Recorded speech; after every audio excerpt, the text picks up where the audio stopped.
Sit down with him, and we first asked him to talk about his key platform issues as president. Take a listen.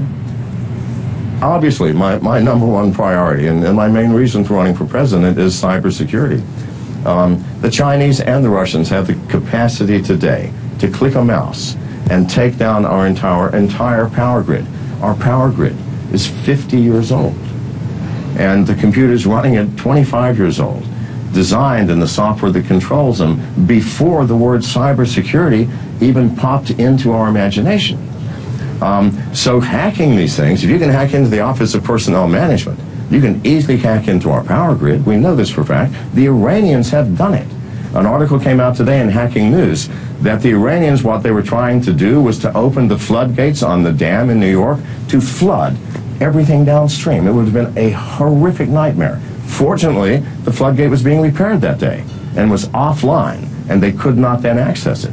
So we are in a very tenuous situation. A cyber war with China, a report to Congress last year that was done by an ex-head of the CIA and the current person who reports to Congress in charge of EMPs, said that an all-out cyber war with China, in an all-out cyber war, 90% of the American populace would perish. I think that's optimistic. We wouldn't have electricity, we wouldn't have food, because food is all processed by computers. Canning, purification. We would have no emergency services, no communications. We would be in the Stone Age within 24 months. We would all perish. So this is a serious problem. It's an existential problem. If we do not exist, then it does not matter what else we believe or we're trying to do. We have to fix this. We have to fix it now. Now, why did I change from the Cyber Party? It became clear that I could not get on enough state ballots. There's not enough money in the world to do that these days. Ross Perot, with all of his billions, only got on 37 state ballots. I do not have his resources. It became clear I could not. The Libertarian Party had come to me many times saying, why don't you switch over? I go, I would, but you do not even have the word cybersecurity on your platform. It made no sense. Finally, a gentleman called me from Florida saying, look, in every transaction, both parties need to gain. In this transaction, you would gain access in all 50 states, and the party would gain access to you, which is cybersecurity. I go, well, okay, I never thought of it. It does make sense. And I switched, and I'm glad I did, because I have always been a libertarian at heart. I have. But they have never mentioned cybersecurity. It's never been an issue for them, and it's my biggest issue. Now, John, I want to get your take on the role of central banking as a libertarian, because at this particular point in time, there's a lot of attention being paid to decisions out of the Fed and how those decisions impact the real economy for the better or worse. What do you see as the role for the Fed? We've heard some critical libertarian voices in the past call to audit the Fed or even call to abolish it. Where do you stand?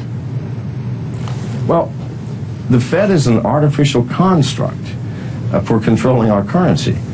For example, interest rates, based on a bunch of maybe very intelligent people, but who do not know everything, sitting in a room going, well, we need to lower the interest rates a quarter of a point. That has nothing to do with the real economy that we're dealing with. Nothing. The market economy will control its own interest rates. Guaranteed. It did before the Feds arrived, and it will after they're gone. And whether or not the Libertarian Party or someone else abolishes the Fed, it's a moot point, because cryptocurrency is coming. I promise you. It may or may not be Bitcoin. It may be something else, but it is coming. It is like the Pandora's box that has been opened. You will never get that idea back in the box. And when it comes, the Fed will disappear. The paper money will be gone, and the world will be in crisis for a while. It's the absolute truth. Governments will not be able to collect income taxes because there will be no record of any income for anybody. It will be a very, very strange state of affairs, but it is coming. And when it does, shortly thereafter, there will be no Fed. It cannot exist in the world of cyber currency. I mean, we're in the world of digital transactions and the digital glue that holds everything together. Do you think that paper money or a gold standard has any meaning whatsoever in that world? It does not. All right, well, let me get your thoughts on the economy more broadly. I mean, this is the third presidential cycle in which Americans have prioritized the economy as their most important issue, and rightfully so. Yesterday on the show, we were talking about a new Pew Research study that shows 1/3 of Americans can no longer afford basic necessities, food, living, transportation, and it's clearly resonating with those who support more populist candidates. I think that's why we're seeing a lot of support for candidates like Donald Trump, Bernie Sanders. How would you address this issue as president? Well, the reason that we have so many people worrying about the economy is America has enacted so much legislation over the past 25 years regulating business, and especially innovation and creativity in the form of business startups. My God, to start a business today, you've got to fill out 1,000 pages of forms for your state, local, and federal governments. This is utterly absurd. We need to remove barriers to new business, because if new businesses were easy to start, what do new businesses need more than anything else? Employees, workers.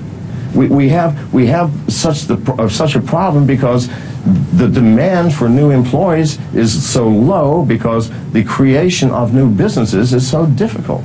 I mean, you can say, well, there's situations like Uber and others. Well, yeah, but these are rarities in the field of technology.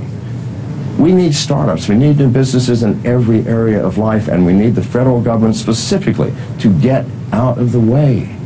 And if that happens, I promise you, the economy will blossom. It will blossom.